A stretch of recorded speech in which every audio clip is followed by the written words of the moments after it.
Okay, now we are going to look at Pillar 2. Pillar 2 is incorporating scaffolding to support ELL in achieving the standards. So, what can we provide instructionally and in the classroom to help the student meet the standards? So, which of the curriculum materials are necessary for a student to master or assess the major points of the content objectives? How can you modify these materials to make them more accessible to ESOL students? So, this is the first one I found to check for assumed cultural knowledge. So, a lot of these are things that when our students walk into our classrooms, whether you teach third grade, sixth grade, history, English, health, we assume that the students just know what these are because they've lived in this culture. So, when we took it Uncle Sam over here, we assume everybody knows who Uncle Sam is. Well, no, they don't. And an ESOL student, they see this person, they have no idea who this is. More importantly, they don't know what it represents. So this old guy in this very memorable suit, he represents the American government. He represents America. And so when we have political cartoons on assessments or he is seen somewhere, we need to remind the students and think an ESOL student probably doesn't know where he is, who he is and what he represents. Baseball metaphors, we use these all the time. Most of our students don't even know what baseball metaphors mean. Um, so I want to talk about Mr. Smith. Who is Mr. Smith? So I taught um, American government preparing for the HSA government test. And my ESOL students were reading about Mr. Smith, who had a disagreement with another man about a roofing contract. And my ESOL students were very confused. Well, who is Mr. Smith? Did we learn about him? Is he a famous American?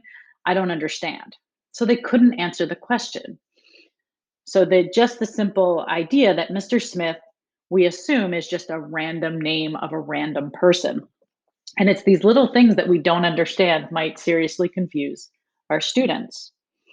9/11, similarly, preparing students for the government HSA exam, which they need to graduate, there was a question about 9/11. Students understand, they did know that the World Trade Center was attacked on September 11th, but as Americans, we refer to it as 9/11 without any more clarification. And so our students would have, my ESOL students who are taking the government exam to graduate from high school would have gotten that question wrong because they didn't know about this cultural reference. Similarly to people like Martin Luther King and Rosa Parks, these are people that are taught in elementary school. They're part of our culture. But a student that grew up in India or Saudi Arabia or Mexico or El Salvador might not have learned about who these people are, but we just, as teachers, assume that everybody in our class knows these things. And a lot of times their names or these phrases will show up on assessments and they will unfairly penalize the ESOL student for the lack of cultural knowledge. So, other assumptions is we assume that our students know American history.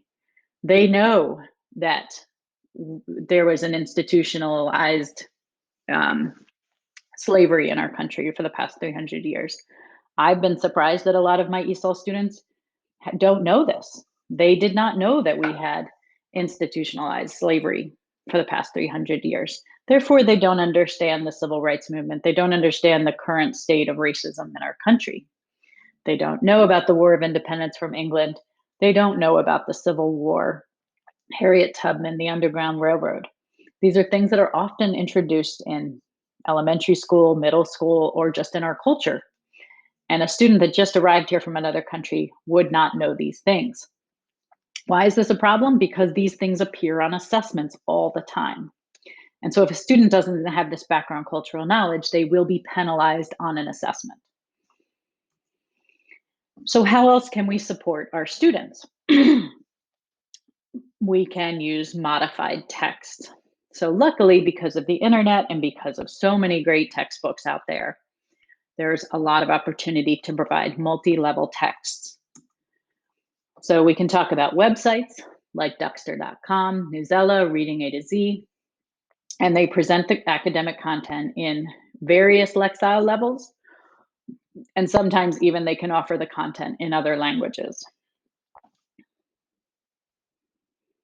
We can actually purchase modified text. So if you have a regular population of ESOL students, you can ask your school or your department to purchase textbooks that can be used as a resource for the ESOL student in mainstream classes. So this, for example, is called America's Story. And we use this at Watkins Mill in the US history class because it presents the major content from the curriculum with lower Lexile levels and other images. You can get similar books to this in biology, health, and various other topics. Adding images, photos, charts, and maps.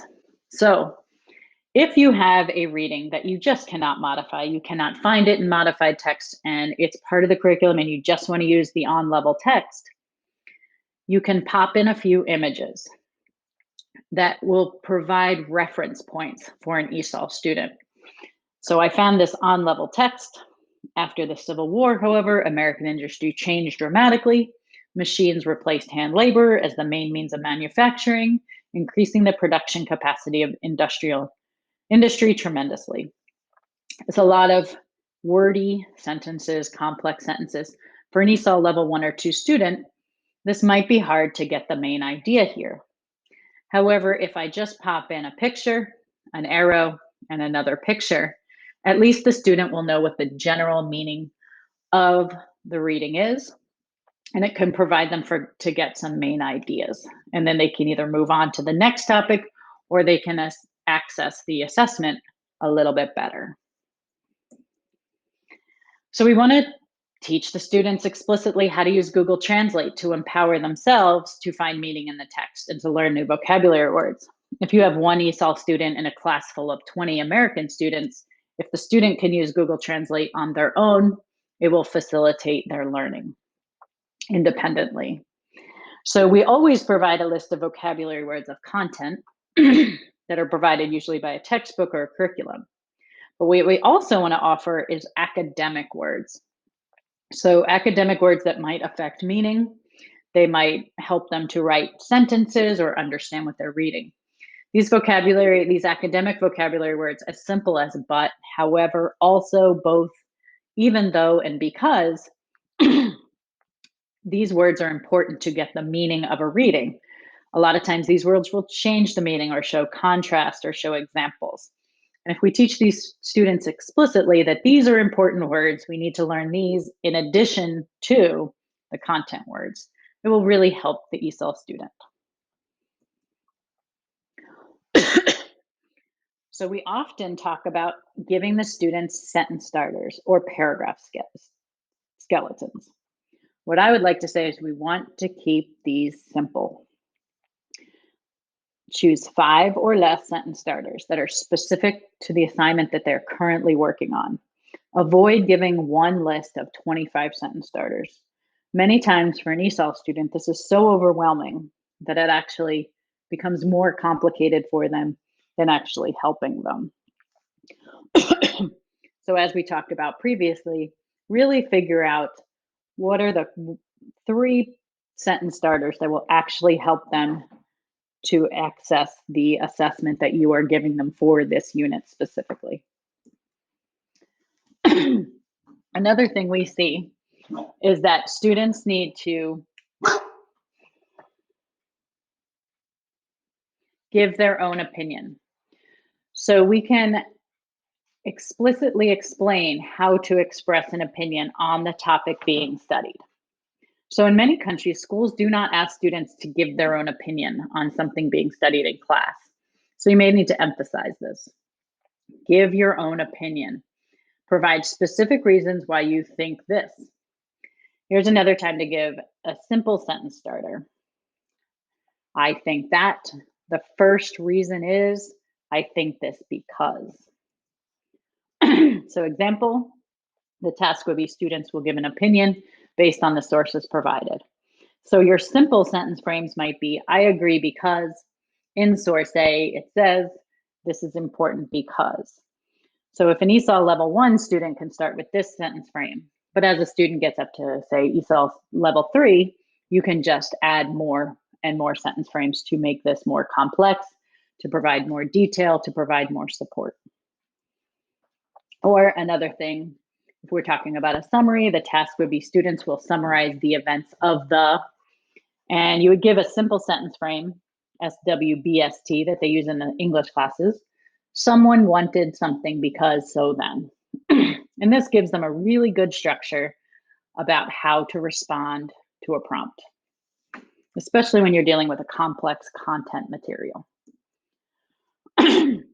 Some other very simple ways to provide support: give extra time to complete homework, tests, projects. If you remember that ESOL students are doing twice the job of processing into English, then into their native language, and then back into English when they have to produce writing or speaking, providing them with a bilingual dictionary or Google Translate if it's not a test. And then oftentimes, a very good way for ESOL students to demonstrate their knowledge is by doing some sort of a project, something more creative. But sometimes students have never done this type of thing before in their country. So it's really helpful to show an example from previous years, or you can find an image on the internet, or to make a sample yourself. And I found that when I provide them with a model of something my students have done previously, they actually do a phenomenal job demonstrating their knowledge through this more of a creative picture graphic way. So we do love graphic organizers, and graphic organizers are fabulous. But sometimes you need to tell the student how to use them. In many countries, they don't use graphic organizers like we do in the classroom. And some students might not know how to read or complete the graphic organizer from left to right, from top to bottom. Imagine if a student speaks Chinese or Arabic, where the left to right orientation is not common. So sometimes you might need to say, okay, we're going to go down here and across, and just give them a demonstration and keep it simple.